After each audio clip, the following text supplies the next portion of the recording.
Hello and welcome back dear students. तो कैसे हो आप सब? आई होप कि आप सब ठीक होंगे। तो चलिए एक जॉब नोटिफिकेशन मैं आपके साथ यहाँ पे शेयर करूँगा। जैसे कि आपको पता है एसएससी यानी कि स्टाफ सिलेक्शन कमीशन एक रिक्रूटमेंट बोर्ड है फॉर सेंट्रल लेवल एग्जाम्स। तो इन्होंने यहाँ पे एक एग्ज़ाम के लिए नोटिफिकेशन रिलीज़ किया हुआ है, जो कि आपको पता होगा कि कंबाइंड ग्रेजुएट लेवल एग्जामिनेशन, जो कि हर साल होता है, जिसको हम शॉर्ट फॉर्म में सीजीएल एग्ज़ाम कहते हैं। राइट। एसएससी की बात करेंगे तो बहुत सारे एग्ज़ाम्स ये एक साल के अंदर अंदर कंडक्ट कराता है और हर साल कराता है।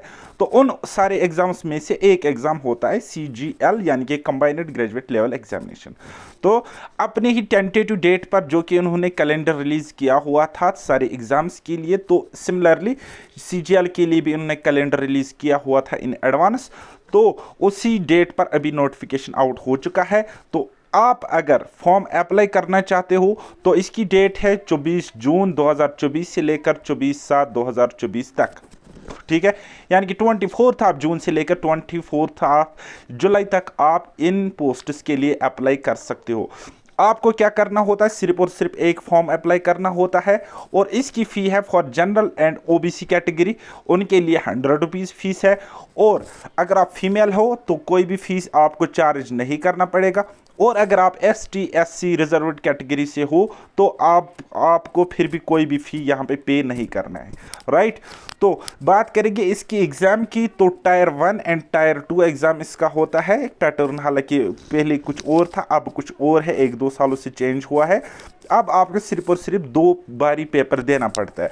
टायर 1 सीबीटी बेस्ड होता है और इसका टेंटेटिव डेट ऑफ एग्जामिनेशन है सितंबर से लेकर अक्टूबर तक।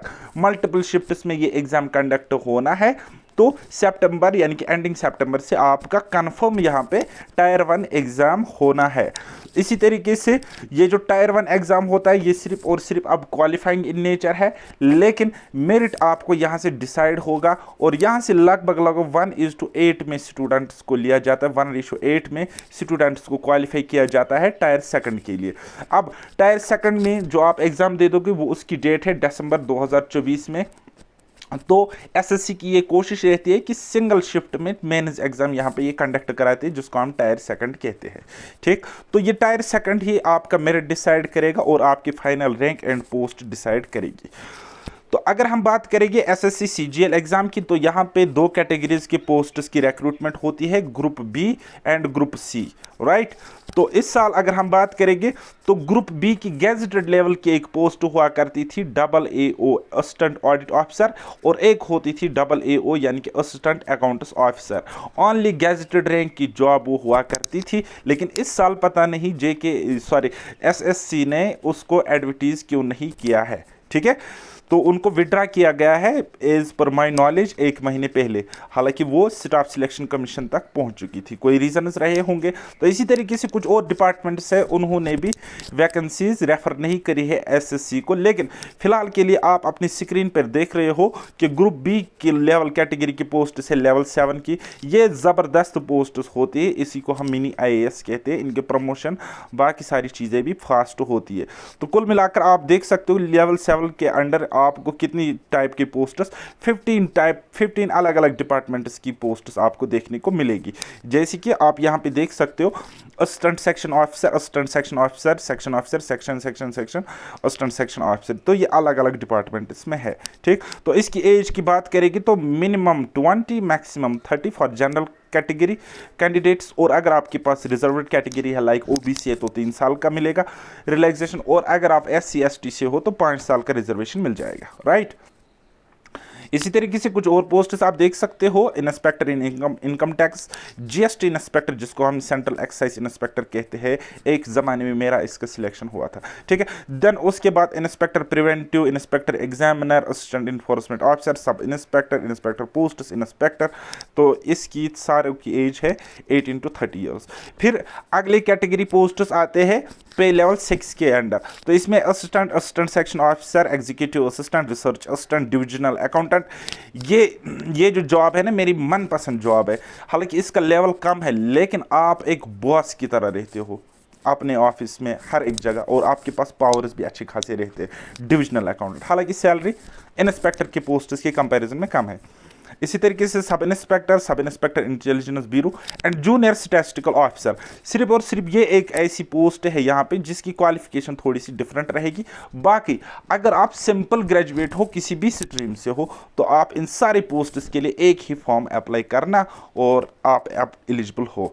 इसके अलावा पे लेवल 5 में आपको देख रहे होंगे यहाँ पे जॉब्स है ऑडिटर, अकाउंटेंट, ठीक है। तो अलग अलग डिपार्टमेंट्स में, और इसकी मिनिमम एज है 18 ईयर्स एंड मैक्सिमम एज है 27 years for general category aspirants, और ग्रुप सी के अंडर ये पोस्ट्स आती है, राइट। देन उसके बाद कुछ क्लर्कल पोस्ट्स है जैसे कि पे लेवल 4 के अंडर ये आती है, पोस्टल असिस्टेंट, सॉर्टिंग असिस्टेंट, पहले ये CHSL के अंडर हुआ करती थी। Then senior secretariat assistant, upper division clerk, senior administrative assistant, tax assistant, sub inspector. अब मेरी तरफ से एक टिप है, जिनको अपना होम स्टेट चाहिए और जो अपने स्टेट से बाहर जॉब नहीं करना चाहते, वो इस जॉब को प्रेफरेंस दे देना अगर सिलेक्शन होता है तो, टैक्स असिस्टेंट्स को। इनमें प्रमोशन फटाफट होता है, 3 साल के अंदर आप सीधा इंस्पेक्टर होंगे और आप होम स्टेट में लाइफ टाइम फिर रहोगे, ठीक है। ये एक टिप है, मुझे अपने टाइम पे या ये टिप नहीं थी पता, ठीक है, बाद में पता चली, अदरवाइज मैं इसको प्रेफर करता और अपना होम स्टेट मुझे मिलता और आज मेरी कहानी कुछ और होती। खैर छोड़ो, चलिए जी।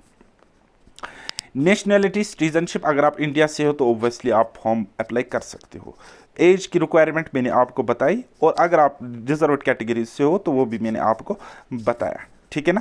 तो अब मैं आपको क्यों कहता हूं कि अगर आपकी एज 20 से लेकर 25 तक है तो आपको 1 साल एटलीस्ट SSC की तरफ जाना चाहिए, सो दैट एक तो आपका SSC अगर ना भी निकले तो JK SSB के सारे एग्जाम्स आप निकाल सकते हो कॉन्फिडेंस के साथ, है ना।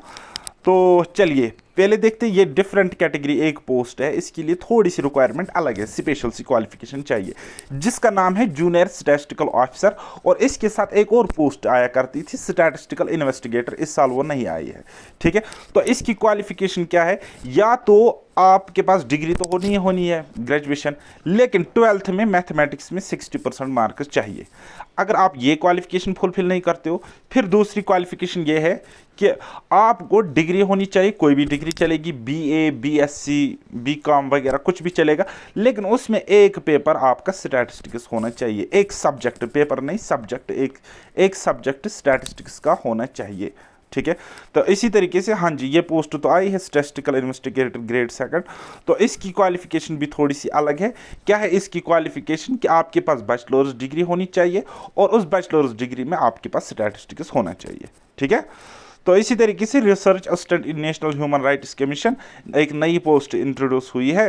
तो बैचलर्स डिग्री किसी भी इंस्टीट्यूशन से हो, आपके पास BA हो, BSc हो, कोई भी हो, वो आपके पास क्वालिफिकेशन होनी चाहिए, तो आप इसके लिए एलिजिबल हो, फॉर्म अप्लाई कर सकते हो। बाकी ये डिजायरेबल क्वालिफिकेशन है, इसकी तरफ ध्यान ही मत दो, ठीक है। चलिए जी, बाकी जितने भी पोस्ट्स है 35 डिपार्टमेंट जो भी है, ठीक है, तो उसके लिए सिंपली आपके पास ग्रेजुएशन होनी चाहिए और एज क्राइटेरिया फुलफिल होना चाहिए, तो आप इसका फॉर्म भर सकते हो। चलिए नेक्स्ट जाते हैं एक और इंपॉर्टेंट चीज पे, जो आपका रहता है एग्जामिनेशन सेंटर्स।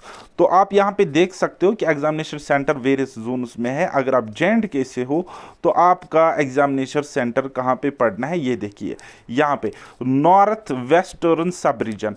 तो आप यहाँ पे एग्जामिनेशन सेंटर केयरफुली सिलेक्ट कर लेना। जम्मू में भी है, कश्मीर में भी है, तो उसमें आपके पास ऑप्शंस आते हैं लाइक श्रीनगर, जम्मू, लद्दाख, है ना, इस तरीके से। तो अब आते हैं बात एग्जाम की और स्कीम ऑफ एग्जामिनेशन पे। अगर आपको ये जॉब लेनी है तो 2 मरहलों से आपको गुजरना पड़ेगा, टायर 1 एग्जामिनेशन जिसको हम प्रिलिमिनरी कहते हैं एंड टायर 2 एग्जाम जिसको हम मेंस कहते हैं, राइट। तो पहले अब आप टायर 1 में अपेयर होंगे, तो टायर 1 का सिलेबस क्या रहने वाला है, general intelligence and reasoning, 4 components है टोटल यहाँ पे, general reasoning, intelligence and reasoning, फिर GK यानी कि जनरल अवेयरनेस, क्वांटिटेटिव एप्टीट्यूड जिसको हम मैथमेटिक्स कहते हैं, जनरल इंग्लिश या इंग्लिश कॉम्प्रहेंशन जिसको हम कहते हैं, ठीक। तो 25 क्वेश्चन हर एक सेक्शन से आने, एक क्वेश्चन के होंगे 2 मार्क्स, यानी कि 25 के होंगे 50। तो टोटल अगर 100 क्वेश्चन है तो 100 के होंगे 200 मार्क्स। नेगेटिव मार्किंग यहाँ पे 1/4 तो होती है, यानी कि अगर आप एक क्वेश्चन गलत करते हो तो आधा मार्क्स आपका कट जाएगा। 2 मार्क्स गलत करने के लिए आधा मार्क्स आपको पेनल्टी पड़ेगा, वही हो गया 1/4 का मतलब 4 क्वेश्चन के लिए एक क्वेश्चन आपका कट जाएगा। टाइम की बात करेंगे तो काफ़ी लिमिटेड टाइम रहता है, तो इसीलिए मैं आपको मैथ्स पढ़ाता हूँ, रीजनिंग पढ़ाता हूँ, तो मैं आपको हमेशा सिखाने की कोशिश करता हूँ थिंक विदाउट इंक वाला अप्रोच, है ना। तो अगर आप अभी किसी भी बैच में मेरे साथ ज्वाइन कर सकते हो, तो हमारा फाउंडेशन बैच चल रहा है पैराडाइज एकेडमी एप्लीकेशन पे, और फॉरेस्टर के बैचेस भी चल रहे हैं, और जो ऑनगोइंग एग्जाम्स है उनके लिए भी बैचेस आपको मिल जाएगी। मैं वहाँ पे कंप्लीट मैथ्स एंड रीजनिंग पढ़ाता हूँ, और गारंटी देता हूँ यू विल डू, मतलब ज़बरदस्त करोगे एग्ज़ाम में। जैसे कि आप रिसेंटली एग्जाम देख रहे हो, सुपरवाइजर हो, ग्रेजुएट लेवल हो, 10th लेवल हो, जो JKSB ने कंडक्ट कराए, 100% क्वेश्चन मेरे कंटेंट से कॉपी पेस्ट आए हुए हैं, ठीक। तो क्योंकि मैं एक्सपीरियंस रखता हूँ, SSC फील्ड से आया हूँ, JKSB क्या ही औकात है, ठीक है, वो वहाँ से बाहर ही क्वेश्चन फ्रेम करे। चलिए, ये था थोड़ा सा एक्स्ट्रा ज्ञान। आप अगर जुड़ना चाहते हो मेरे साथ तो जुड़ सकते हो। बाकी आप यहाँ पे देख सकते हो कि प्रिलिमिनरी में आपका ये रहने वाला है टायर 1 एग्जामिनेशन में। तो अगर आप कट ऑफ क्लियर करना चाहते हो, सिंपली कट ऑफ, तो आपकी मार्क्स का रेंज होना चाहिए 140 प्लस आउट ऑफ 200, तब जाके आपका कट ऑफ यहाँ पे क्लियर होगा, ठीक है। तो कुल मिलाकर 1 घंटे का टाइम होता है, काफ़ी ज़्यादा फास्ट आप होनी चाहिए। इस 1 घंटे में आपको मैथ्स के 25 क्वेश्चन, रीजनिंग के 25 क्वेश्चन सॉल्व करने, उसके अलावा GK के 25 और इंग्लिश के 25 क्वेश्चन आपको सॉल्व करने होते हैं। चलिए, अब अगर आप यहाँ पे प्रिलिमिनरी एग्जाम क्वालिफाई करते हो, टायर 1 क्वालिफाई करते हो, तो आपको मेरी तरफ से बहुत बहुत मुबारक। तो आपको अब देना है टायर 2 एग्जाम। तो टायर 2 एग्जाम सारे पोस्ट्स के लिए सेम है, एक जैसा है, लेकिन अगर आप स्टैटिस्टिक्स पेपर में मतलब उस फॉर्म के लिए अप्लाई किए हो, ठीक है, उसके लिए आपने टिक किया हो, तो आपको एक एक्स्ट्रा पेपर उसके लिए देना पड़ेगा, जो कि 100 क्वेश्चंस का होता है, 200 मार्क्स होते हैं, और 2 घंटे का टाइम होता है, जिसका नाम है स्टैटिस्टिक्स, ठीक है। ये सिर्फ और सिर्फ उन 2 पोस्ट्स के लिए, JSO एंड स्टैटिस्टिकल इन्वेस्टिगेटर के लिए। बाकी सारे पोस्ट्स के लिए आपको ये वाले पेपर देने हैं, ठीक है। कौन से पेपर? ये वाले। देखो बेटा, इसमें हमारे पास पेपर 1 जो होता है, मॉड्यूल के हिसाब से इसको डिवाइड किया गया है। तो उसमें आपको क्या मिलता है, 1 घंटे का टाइम एक सेक्शन के लिए मिलता है, ठीक है। ये पूरा का पूरा एक ही सेक्शन है, ये पूरा एक ही सेक्शन है, याद रखना। तो इसमें आपको क्या मिलेगा, मैथमेटिकल एबिलिटीज एंड रीजनिंग। पहले खाली और खाली मैथ्स हुआ करता था, रीजनिंग नहीं होती थी, अब रीजनिंग इन्होंने इंट्रोड्यूस करी है यहाँ पे।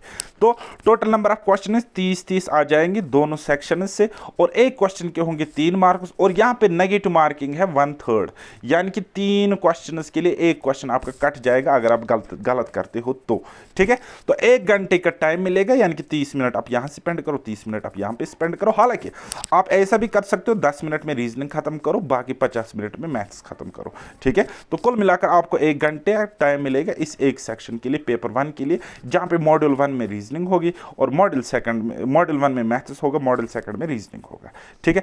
फिर आता है आपका सेक्शन 2 या और मॉड्यूल 1 एंड 2। इसमें क्या है, वो यह है कि इंग्लिश लैंग्वेज एंड कॉम्प्रहेंशन से 45 क्वेश्चन आएंगे, और GK जनरल अवेयरनेस से 25 क्वेश्चन। तो टोटल हो गए 70 क्वेश्चन।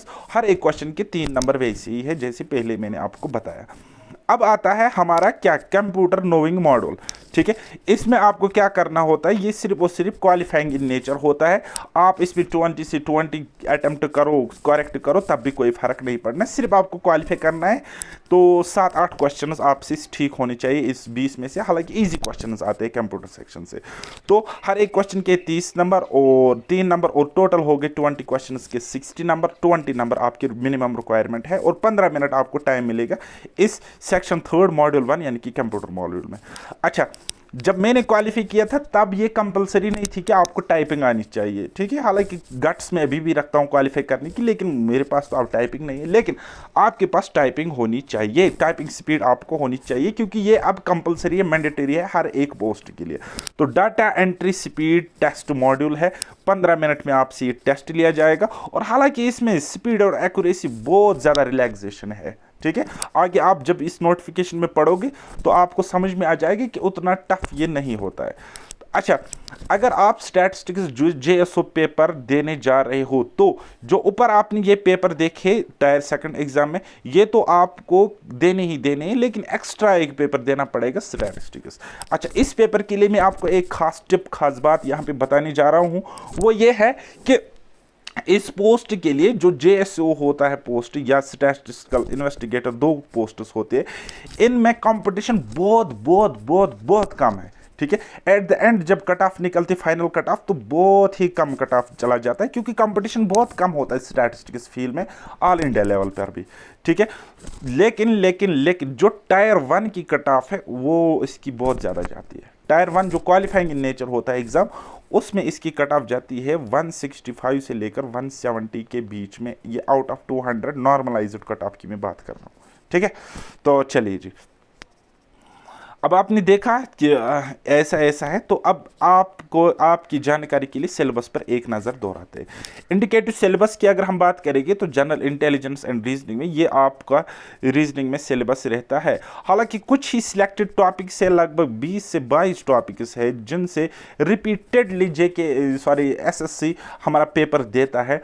तो वो चीज़ जानने के लिए आप मेरे साथ पढ़ सकते हो, मेरी इस चैनल को सब्सक्राइब करना, और पेड एप्लीकेशन में मुझसे बैचेस में एनरोल होकर भी पढ़ सकते हो। ठीक है, ये सिलेबस रहता है रीजनिंग में। मोटा मोटा अगर हम बात करेंगे तो वर्बल रीजनिंग होती है, नॉन वर्बल रीजनिंग होती है, और होता है एनालिटिकल एप्टीट्यूड या लॉजिकल रीजनिंग। राइट, तो चलिए जी, फिर बात करेंगे जनरल अवेयरनेस की। तो इसका सिलेबस समंदर है अपने आप में, लेकिन आपको सिलेक्टेड टॉपिक्स पे फोकस करना पड़ता है, सिलेक्टेड ट्रेंड्स पे फोकस करना पड़ता है, करंट अफेयर थोड़ा सा देखना पड़ता है।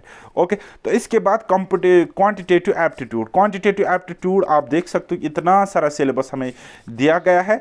तो मोटा मोटा अगर हम कहेंगे तो क्या है सिलेबस में, एक हमारा होता है अर्थमेटिक, एक होता है हमारा एडवांस, और एक होता है छोटा मोटा पार्ट स्टैटिस्टिक्स का।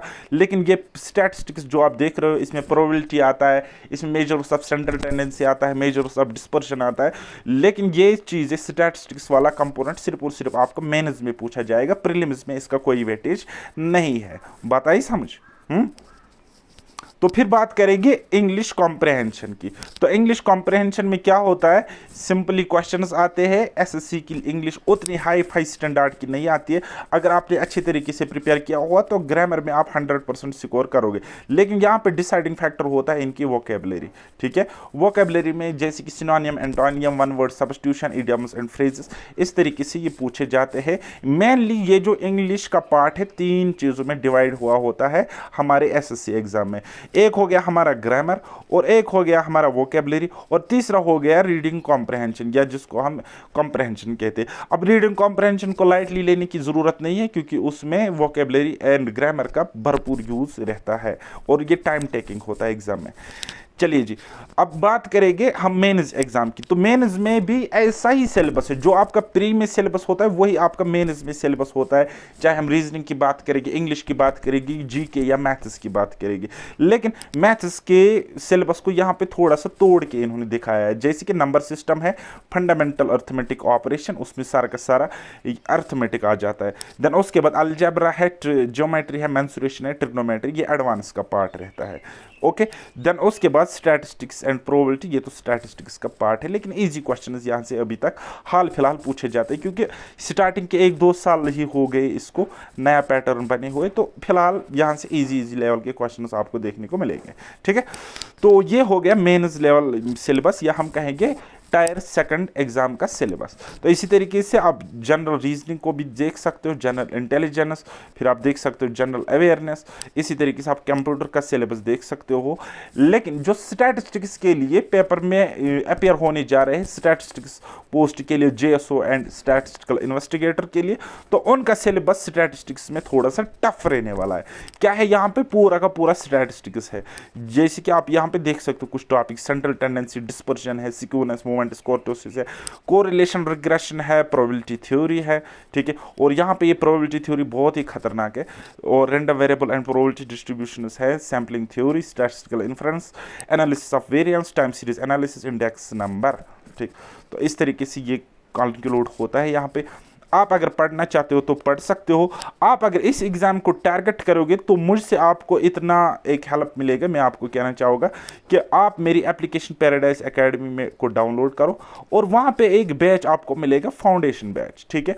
आप उसमें इनरोल हो जाओ। बहुत ही मिनिमम प्राइस पे, सिर्फ और सिर्फ 499 रुपीज़ उसका प्राइस है। हालांकि फ्यूचर में उसकी प्राइस अब हाइक हो जाएगी जैसी नई पोस्ट्स आएगी तो, ठीक है। तो अभी आप इनरोल करो, बाद में आपको ये कंप्लीट करना भी बहुत मुश्किल पड़ जाएगा, क्योंकि मैं अपने आप में सफिशिएंट पढ़ाता हूँ हर एक एग्जाम को टारगेट करके। तो आप वहां से तैयारी कर सकते हो। बेसिक से एडवांस लेवल तक मैं तैयारी वहां पे करा रहा हूं। हो गई एक बात। दूसरी बात, अब JKSSB SSC पैटर्न को फॉलो करने जा रहा है आगे। तो आगे जितनी भी पोस्ट्स आएगी, ग्रेजुएट लेवल आएगी, 10th लेवल या 12th लेवल आ जाएगी, उसमें पैटर्न आपका यही रहने वाला है। And mathematics will be the deciding factor including reasoning, ठीक है। तो आप अभी से लगे रहो उन चीज़ों के पीछे। ये बेटर रहता है कि आप अर्ली स्टार्ट ले लो। जैसे कि मैं अपनी अगर आपको छोटी सी बात करूँगा, हालांकि मुझे अच्छा नहीं लगता है शेयर करना, जब मैंने SSC क्वालिफाई किया था, जब SSC पढ़ रहा था, मुझे JKSSB की तरफ कोई लेना देना नहीं था, दूर दूर तक कुछ भी पता नहीं था JKSSB के बारे में। जैसे ही फिर मैंने JKSSB की तरफ स्विच किया तो मुझे एक एडवांटेज मिला, ठीक है। मुझे ये कॉन्फिडेंस था कि मैंने ऑलरेडी इस एग्ज़ाम को टारगेट किया हुआ, ये इसकी औकात ही क्या है, ठीक है। तो to be very honest, GK को मैं पढ़े बगैर JKSSB एग्जाम्स देता गया और क्वालिफाई करता गया। बात ये थी कि मेरे पास एक एज था, मेरा इंग्लिश स्ट्रांग था, मेरा मैथ्स स्ट्रांग था, मेरा रीजनिंग स्ट्रांग था। सिर्फ और सिर्फ मुझे फिर छोटी मोटी चीज़ें प्रैक्टिस करनी होती थी। तो चलिए, बाकी इस चैनल को सब्सक्राइब करना और जॉब प्रोफाइल्स आप चेक कर सकते हो यूट्यूब पर भी कैसी होती है SSC के रिलेटेड। और JKSSB के हवाले से मैं आपको एक अपडेट देने जा रहा हूँ कि अब JKSSB फुल फ्लेज्ड मोड में है। फॉरेस्टर का एग्जाम भी अब आपको कैलेंडर जल्दी देखने को मिलेगा। पटवारी एग्जाम लाइनअप में है, जूनियर असिस्टेंट का एग्जाम अगस्त में होना है। और उन सारे एग्जाम्स की तैयारी आप एक ही प्लेटफॉर्म पे कर सकते हो फॉर मैथ्स एंड रीजनिंग, वो हो गया paradise academy, one of the best platform in J&K UT for mathematics and reasoning section. तो मिलते हैं अब हम नेक्स्ट किसी अपडेट में, तब तक के लिए बाय बाय, टेक केयर, अल्लाह हाफिज़ और मेहनत करते रहिए।